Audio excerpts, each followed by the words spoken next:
लखनऊ में अब तक मिले मरीजों में करीब 80% मरीज सदर बाजार इलाके के। सदर बाजार लखनऊ का एक ऐसा हॉटस्पॉट बन गया है जिसे संभालना सरकार के लिए बड़ी चुनौती बन गई, जिसे पुलिस के बड़े अधिकारी खुलकर कहने भी लगे हैं। यहाँ संख्या लगातार बढ़ती गई और चाह के भी हम उसको कंट्रोल अब नहीं कर पा रहे हैं। सदर बाजार से 2 नए मरीज मिलने के बाद अकेले सदर बाजार में मरीजों की गिनती 60 पर पहुंच चुकी है। अब उन 2 फैमिलीज को भी सारे लोगों को क्वारंटाइन किया जा रहा है, तो क्वारंटाइन की भी संख्या बढ़ती जा रही है।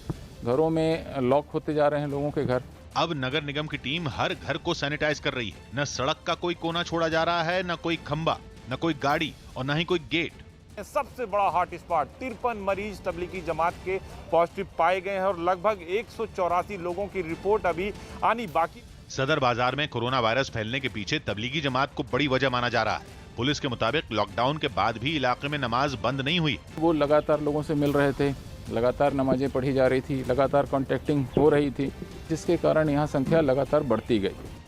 लेकिन छोटी सी आबादी वाले इस इलाके में कोरोना वायरस के फैलने की और भी कई वजहें बताई जा रही हैं।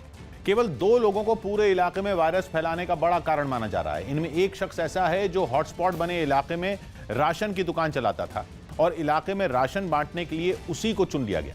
दूसरा शख्स एक ऐसा व्यक्ति है जो एक ऐसी रसोई में करीब 1 हफ्ते तक काम करता रहा जहां कई लोगों का खाना एक साथ बनाया जाता था। इन दोनों लोगों के कोरोना पॉजिटिव मिलने के बाद बड़े पैमाने पर लोगों के टेस्ट शुरू किए गए। इन दोनों लोगों के जरिए पूरे इलाके में कोरोना वायरस के फैलने का खतरा बढ़ गया। ये 2 लोग ऐसे थे जिन्होंने बहुत सारे लोगों को या तो राशन बांटा है या भोजन बांटा है। इसके कारण जो कांटेक्ट में आने वाले लोगों की संख्या यहाँ बहुत तेजी से बढ़ी है। बंगाल में लोगों को राहत का सामान बांटने जा रहे बीजेपी सांसद अर्जुन सिंह की पुलिस से तीखी बहस हो गई, क्योंकि पुलिस ने उन्हें रास्ते में ही रोक दिया। अर्जुन सिंह बैरकपुर से सांसद हैं और लॉकडाउन के दौरान वहां आम लोगों को रोज काम आने वाला जरूरत का सामान बांटने जा रहे थे, लेकिन पुलिस ने उन्हें रास्ते में ही रोक दिया, जिसके बाद बीजेपी सांसद अर्जुन सिंह और पुलिस वालों के बीच जोरदार बहस हुई। शुरुआत में उन्होंने जनप्रतिनिधि होने का हवाला देकर पुलिस वालों को समझाने की कोशिश की, लेकिन पुलिस ने लॉकडाउन की बात कहकर उन्हें सामान बांटने से रोक दिया, जिस पर अर्जुन सिंह भड़क गए और पुलिस से सरकारी ऑर्डर की कॉपी मांगने लगे। लेकिन पुलिस वालों पर किसी भी बात का असर नहीं हुआ, जिसके बाद अर्जुन सिंह गाड़ी से नीचे उतरे और आसपास खड़ी गाड़ियों के बारे में पूछताछ करने लगे, क्योंकि पुलिस के मुताबिक उस वक्त जो भी गाड़ियां वहां खड़ी थीं वो जरूरी सेवाओं से जुड़ी थीं। यही नहीं, इस बहस में अर्जुन सिंह इतने आग बबूला हो गए कि उन्होंने पुलिस वालों पर पक्षपात करने का आरोप तक लगा दिया। परमिशन लागबे ना और बीजेपी होले रास्ता हाटले परमिशन लागबे। इस घटना के बाद उन्होंने एक ट्वीट भी किया और इस पूरे विवाद को टीएमसी और बीजेपी की सियासी खींचतान से जोड़ दिया। पाकिस्तान में कोरोना वायरस के खतरे के बावजूद नियमों को तोड़कर मस्जिद जाने वाले लोग सरकार के लिए मुसीबत बन गए हैं। पाकिस्तान में कोरोना मरीजों की तादाद 6,500 से ज्यादा है और वहां लोगों के एक जगह इकट्ठा होने पर रोक है, लेकिन रोक के बावजूद लोग नमाज पढ़ने के लिए मस्जिदों में पहुंच गए। यही नहीं, रोके जाने पर इन लोगों की पुलिस वालों से झड़पें भी हुई। कई जगहों पर पुलिस वाले मस्जिद खुलवाने पर अड़े लोगों को समझाते नजर आए, लेकिन लोगों पर उनके समझाने का कोई असर नहीं पड़ा। मस्जिद की जो इंतजामिया है उनसे हम गुजारिश करते हैं, हम उनकी मीटिंग्स करते हैं, उसके बावजूद भी लोग पहुँच जाते हैं। एक आदमी ने तो ये तक दावा कर दिया कि कोरोना से मुसलमानों को कोई खतरा नहीं है। हमको बिल्कुल भी नहीं है कि हमारा अकीदा अल्लाह पर है। जो काफिर हैं वो इन चीज़ों के लिए वो यानी कि इससे डरते हैं। कई मस्जिदों में बड़ी तादाद में लोग एक साथ नमाज पढ़ते नजर आए। इनमें भी ज्यादातर लोग ऐसे थे जिन्होंने मास्क तक नहीं पहन रखे थे। मास्क और ग्लव्स इस वजह से पहन के नहीं आता हूँ क्योंकि मैं बावजूद होता हूँ अल्हम्दुलिल्लाह, और मुझे अल्लाह पर पूरा भरोसा है अल्हम्दुलिल्लाह। हालांकि पाकिस्तान में कोरोना वायरस के खतरे को देखते हुए मस्जिदों में एक साथ नमाज पढ़ने पर रोक है, लेकिन इसके बावजूद लोग नियम तोड़ने से बाज नहीं आ रहे हैं। दिल्ली की आजादपुर सब्जी मंडी में सरकारी आदेशों और नियमों का पालन कराने के लिए पुलिस ने सख्ती बढ़ा दी। अब मंडी में उन्हीं गाड़ियों और लोगों को जाने दिया जा रहा है जिन्होंने प्रशासन से मंजूरी ली, और जिनके पास मंजूरी नहीं है उन्हें मंडी में जाने देने से रोकने के लिए सिविल डिफेंस और रैपिड एक्शन फोर्स की तैनाती की गई है। भीड़ जो इकट्ठी हो रही है उनको मना कर दे कि मतलब दूरी बना के रखो। पुलिस की सख्ती की वजह से लोगों में नाराजगी भी है। ऐसे ही कुछ लोगों की सिविल डिफेंस के जवानों से बहस भी हुई। एक महिला तो अड़ गई कि वो मंडी के अंदर जाकर रहेगी। सख्ती हुई तो उसने चीखना चिल्लाना भी शुरू कर दिया, लेकिन पुलिस ने अपना काम जारी रखा। वही लोग मंडी में जा पाए जिन्हें इजाजत मिली हुई है। आजादपुर मंडी के बाहर की तस्वीरें आपको हम दिखाएं तो ये आप देखेंगे कि वही लोग सिर्फ अंदर जा पा रहे हैं जिनके पास पासेस हैं। सबसे ज्यादा कोरोना मरीजों वाले शहर मुंबई में अब कोई भी अपनी कोरोना जांच करवा सकता है। अहम यह है कि इसके लिए किसी अस्पताल में पहुंचने की जरूरत नहीं होगी, बल्कि सड़क के किनारे बनाए गए छोटे से बूथ पर पहुंचने से ही कोरोना की जांच कराई जा सकती है। दुनिया के कई देशों में इसी तरह के ड्राइव थ्रू कलेक्शन पॉइंट बनाए गए हैं। सैंपल देने वाले को अपनी कार का नंबर और खुद की जानकारी इंटरनेट के जरिए देकर ही अपॉइंटमेंट लेनी पड़ती है। फिर बताए गए वक्त पर मरीज की कार सीधा कलेक्शन पॉइंट के सामने रुकती है। मरीज को कार से बाहर आने की भी जरूरत नहीं पड़ती। पीपीई किट पहना एक स्वास्थ्य कर्मी गाड़ी में बैठे मरीज के गले से सैंपल लेता है और टेस्ट की रिपोर्ट मरीज को ईमेल के जरिए भेज दी जाती है। अगर एक वक्त में एक से ज्यादा मरीज पहुंच जाएं, तब भी गाड़ियों के बीच सोशल डिस्टेंसिंग का ध्यान रखने के इंतजाम किए गए हैं। इसके लिए सड़क पर गाड़ियों की पार्किंग के निशान बना दिए गए हैं। जो भी कोविड पेशेंट है वो अपने टेस्टिंग करा सकते हैं और टेस्टिंग की जो रिपोर्ट है उनको ईमेल के द्वारा बता दी जाएगी। मुंबई में इस तरह के कई ड्राइव थ्रू कलेक्शन पॉइंट खोले गए हैं।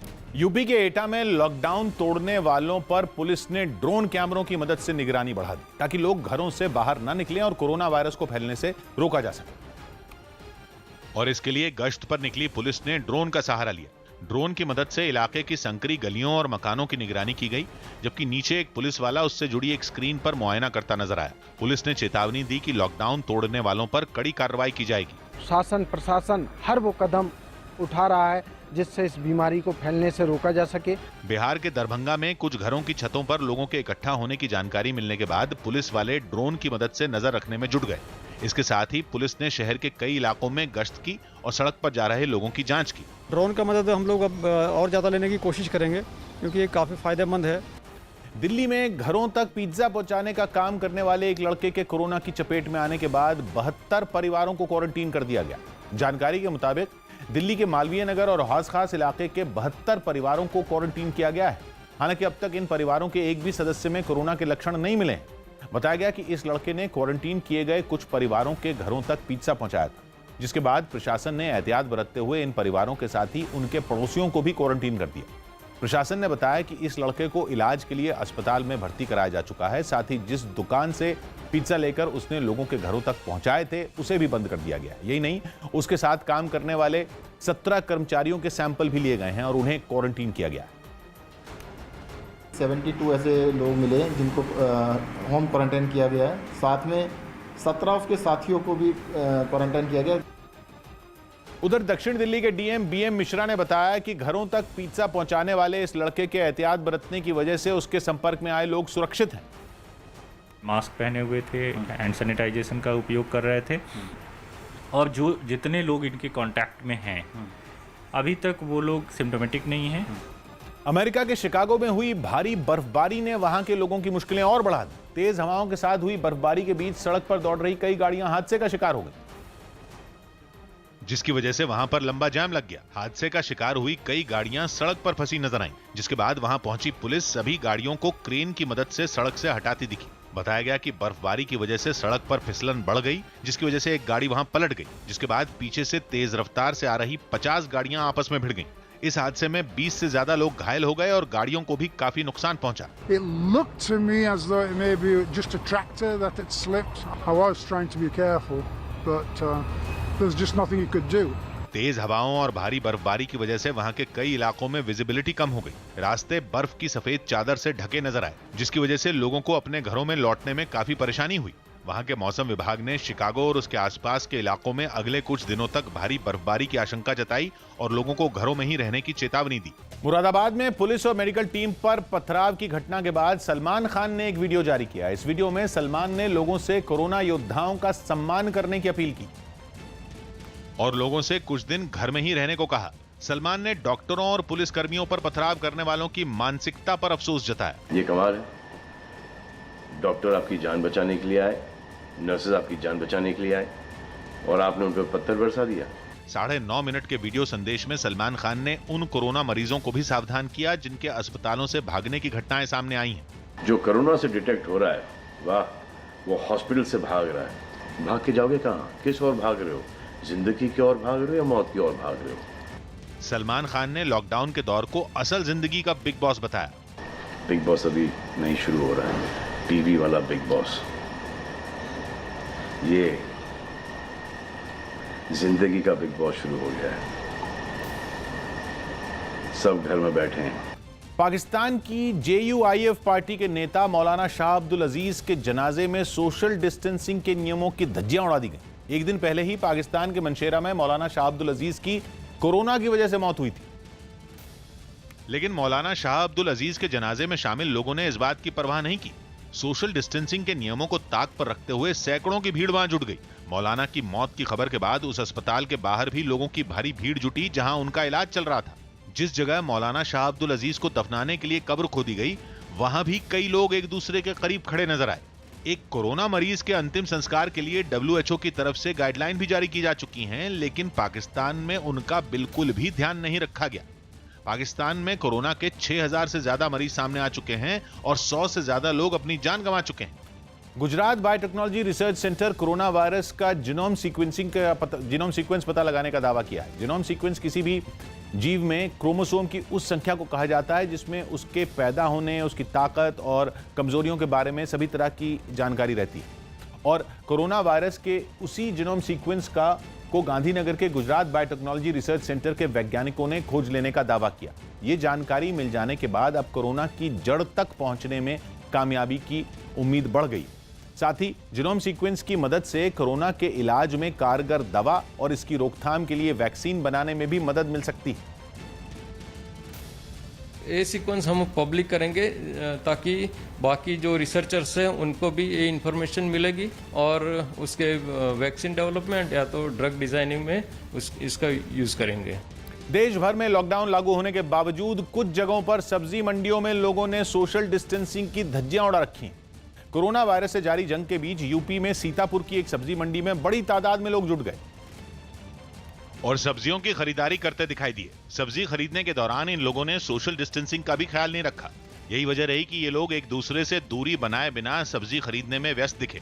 वहां एक ही दुकान पर कई लोगों ने एक साथ खड़े होकर सब्जी खरीदी। सब्जी मंडी में भीड़ जुटने के बावजूद वहां मौजूद पुलिस वाले चुप्पी साधे खड़े नजर आए। यहाँ पे कुछ सोशल डिस्टेंसिंग नहीं है। अब यहाँ पे कोरोना वायरस का कुछ मानता ही नहीं है। कमोबेश ऐसे ही हालात बिहार के जमुई में भी देखने को मिले, जहां एक सब्जी मंडी में सोशल डिस्टेंसिंग तो दूर, कई लोग मुंह को मास्क से ढके भी नजर नहीं आए। मंडी के हालात देखकर ऐसा लगा ही नहीं कि लॉकडाउन लागू है। कुछ लोग तो बेवजह ही सब्जी मंडी में घूमते दिखाई दिए। मॉर्निंग का टाइम है इसलिए सवेरे सवेरे कोई दिक्कत नहीं है। हम लोग दिन भर सेपरेट रहते हैं। राजस्थान के कई इलाकों में लॉकडाउन बढ़ने के बाद ड्यूटी पर डटे पुलिस वालों पर लोगों ने फूल बरसाए। ऐसा पुलिस कर्मियों का हौसला बढ़ाने के लिए किया गया। पुलिस वालों को सम्मानित करने की ऐसी ही एक तस्वीर चुरू से आई, जहां लोगों ने लॉकडाउन के नियमों का पालन कराने के लिए गश्त पर निकले पुलिस वालों पर फूलों की बारिश की। इलाके के लोग थालियों में फूल लेकर अपने घरों के बाहर खड़े हो गए और जैसे ही पुलिस की गाड़ियों का काफिला सड़क से गुजरा तो लोग उन पर फूल बरसाते दिखाई दिए। महिलाएं, बच्चे, बुजुर्ग और नौजवान सभी लोगों ने सोशल डिस्टेंसिंग को ध्यान में रखते हुए कोरोना के खतरे के बीच ड्यूटी पर तैनात पुलिस वालों की हौसला अफजाई की। उनकी हौसला अफजाई करने के लिए हम सदैव तत्पर रहेंगे और यही हमारा दायित्व और कर्तव्य बनता है कि उनकी हौसला अफजाई करते रहें। पुलिस वालों को सम्मानित करने वाली ऐसी ही एक तस्वीर टोंक से भी आई, जहां कुछ लोग सड़कों पर गश्त कर रहे पुलिस वालों पर फूल बरसाते हुए दिखाई दिए। इस बीच गश्ती दल की अगुवाई कर रहे पुलिस अधिकारी को लोगों ने फूलों का गुलदस्ता भी भेंट किया, जिसके बाद तय दूरी पर खड़े होकर पुलिस वालों का हौसला बढ़ाया गया। वहीं शहर के एक मोहल्ले में तो लोग सड़क किनारे खड़े हो गए और तालियां बजाकर उन्होंने पुलिस वालों का स्वागत किया। पुलिस वालों ने भी सम्मानित करने वाले लोगों का हाथ जोड़कर शुक्रिया अदा किया।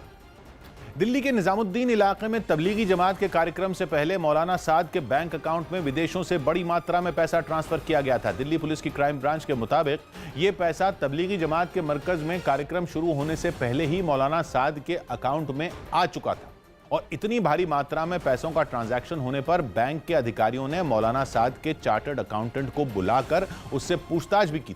साथ ही बैंक के अधिकारियों ने मौलाना साद को वहां आकर पैसों की जानकारी देने के लिए भी कहा था, लेकिन क्राइम ब्रांच ने बताया कि मौलाना साद के रसूख का हवाला देते हुए उसके चार्टर्ड अकाउंटेंट ने कहा कि वो ऐसे ही किसी से नहीं मिलता। क्राइम ब्रांच ने मौलाना साद के अकाउंट में हुई फंडिंग के हवाला कनेक्शन को भी खंगालना शुरू कर दिया है और इस मामले में करीब 100 लोगों से पूछताछ हो चुकी है। थाईलैंड की राजधानी बैंकॉक में एक चिड़ियाघर में चिंपैंजी से सैनिटाइजेशन का काम करवाने पर विवाद खड़ा हो गया। थाईलैंड में कोरोना वायरस की वजह से अब तक 46 लोगों की मौत हो चुकी है, जबकि 2700 लोग इस महामारी की चपेट में हैं। जिसके बाद वहां के चिड़ियाघर से सामने आए एक वीडियो की वजह से हंगामा खड़ा हो गया। वीडियो में एक चिंपैंजी अपने मुंह पर मास्क लगाकर चिड़ियाघर को सैनिटाइज करता दिखा। साइकिल पर बैठा चिंपैंजी अपने पीछे सैनिटाइजेशन किट रखकर पूरे चिड़ियाघर में दवा का छिड़काव करता नजर आया। चिंपैंजी के साथ मौजूद वहां का एक कर्मचारी साइकिल में बंधी बेल्ट की मदद से उसे एक जगह से दूसरी जगह पर ले जाता दिखा। सैनिटाइजेशन का काम पूरा होने पर सभी कर्मचारी तालियां बजाकर उसका सम्मान करते नजर आए, जिसे देखकर वो भी अपने लिए ताली बजाने लगा। इससे पहले ये चिंपैंजी अपने काम को पूरा करने के लिए तैयार होता नजर आया। वीडियो सामने आने के बाद जानवरों के लिए काम करने वाली संस्था पेटा यानी people for the ethical treatment of animals ने इस पर आपत्ति जताई और इसकी शिकायत पुलिस से की। साथ ही पूरे मामले की जल्द जांच की भी मांग की।